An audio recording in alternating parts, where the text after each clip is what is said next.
Yeah, so we're back on the second part now. We're just leaving Bow Bridge and we're going to head off into the direction of Widnes now and follow the line, carrying on down the track up into Widnes to Ditton Junction. And I'll tell you a little bit more about this line as we're out on the bike. But what a morning for it. What a morning. It's alright. Morning. How you, mate?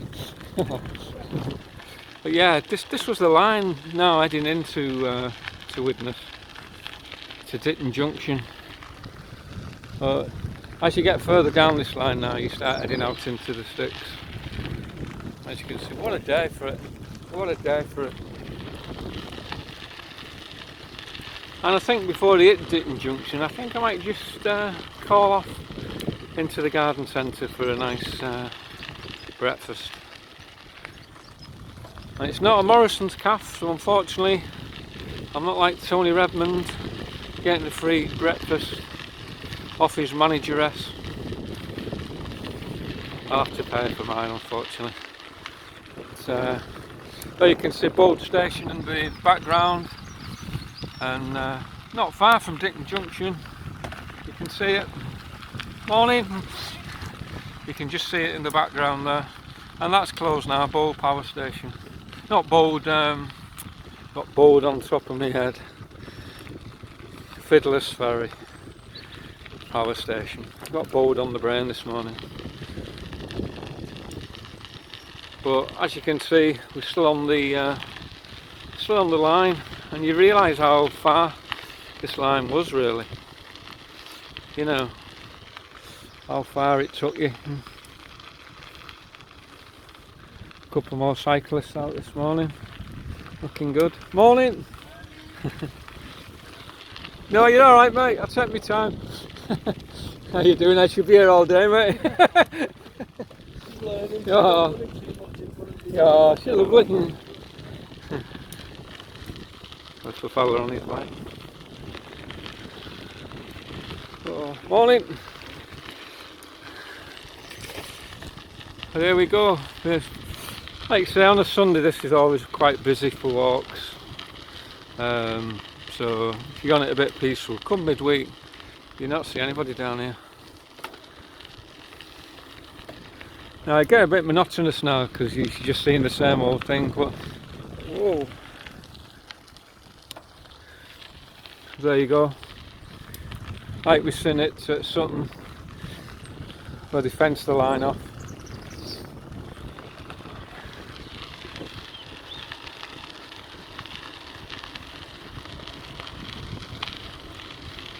Again, you can see the posts. And there it's in the garden centre now at Widnes, so give you a bearing where you're going, what you're seeing. Morning, how you doing? All right.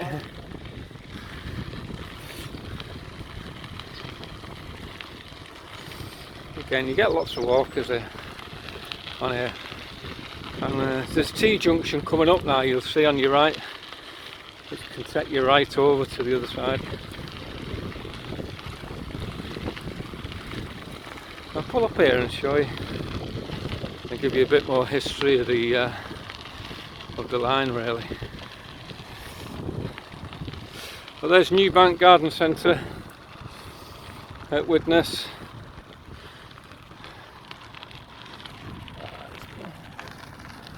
Pull off here. Woo.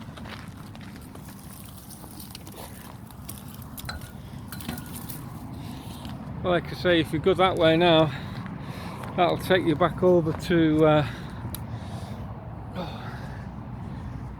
Sutton on the Greenway, and that just leads. If you see the bridge in the corner, and just follow the route all the way up, and then you can just see Dreams Head just popping out.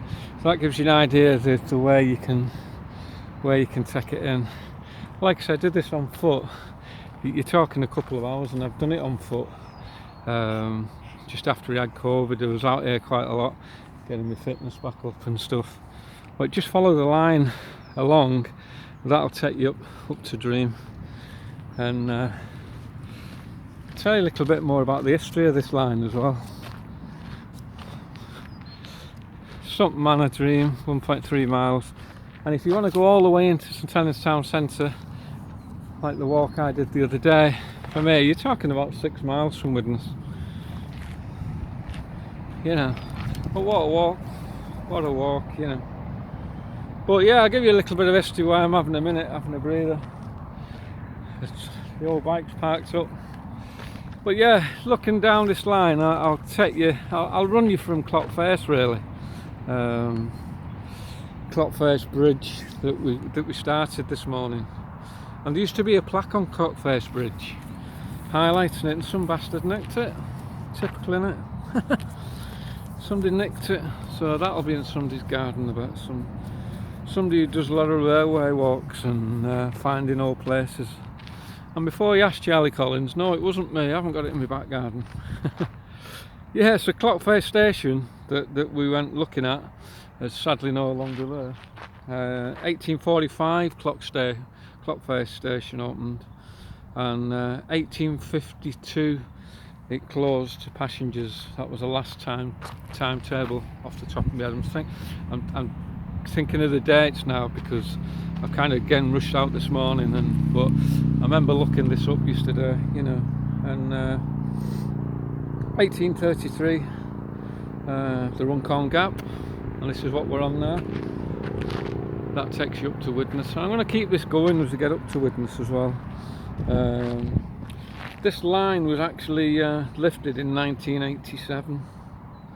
The line was lifted up. Which is so sad really, but they've done a great job of it really. A real good job of it.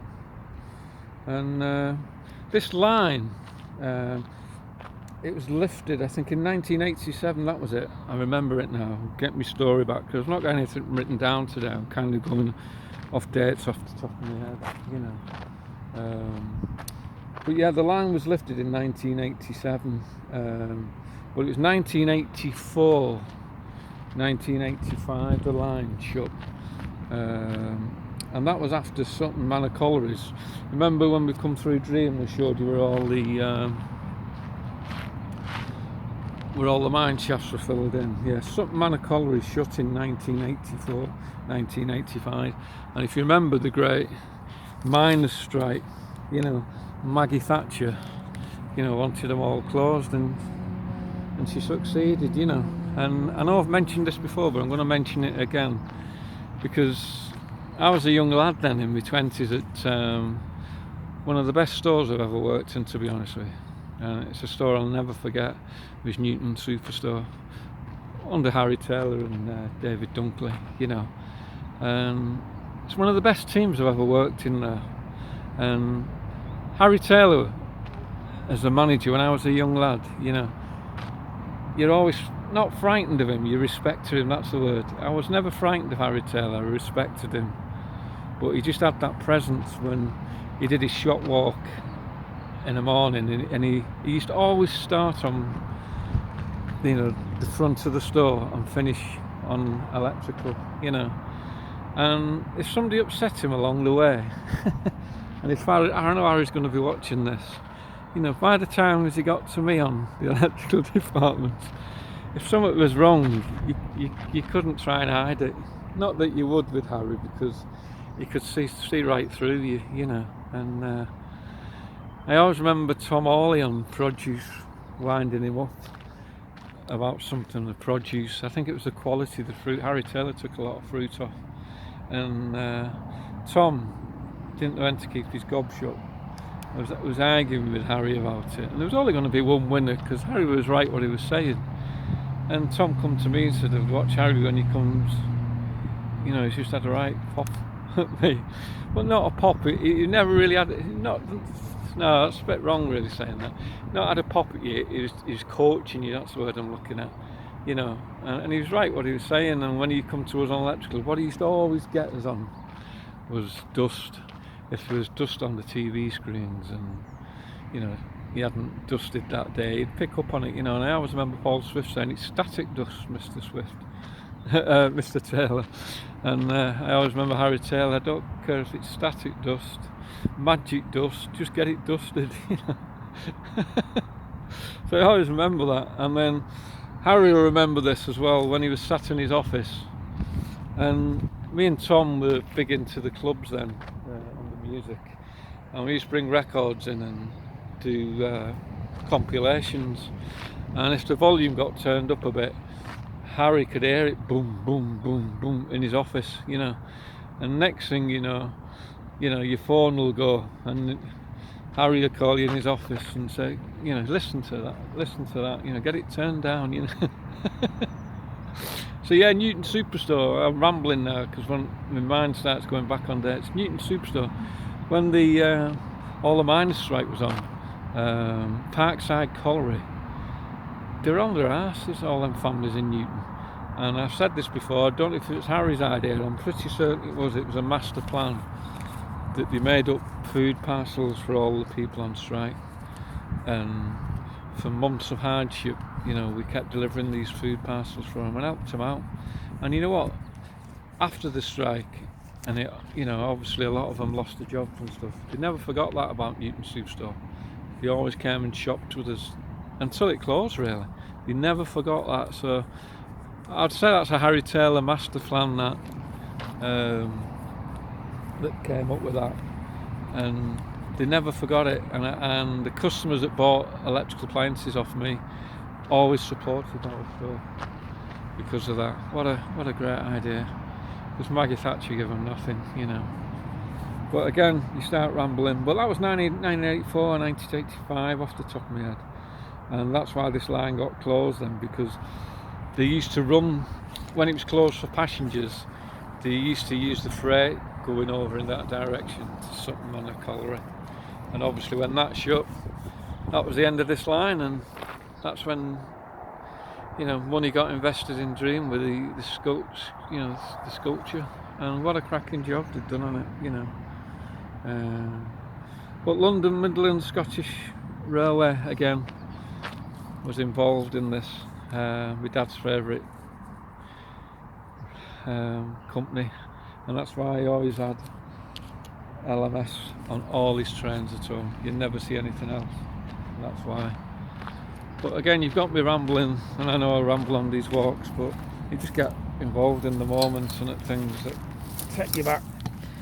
But we'll keep this walking, and I'm going to keep it running till we get all the way to the Mersey Gateway and to show you where it ran onto.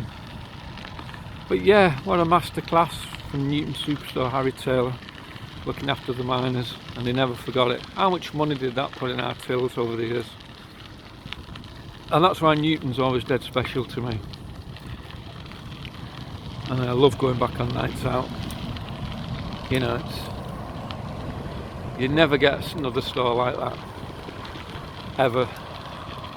Not these days in retail, especially because retail has had its day, unfortunately. I think we had the best years. And here we go, this is the last one. A good idea this, because it just stops the motorbikes from scrambling down.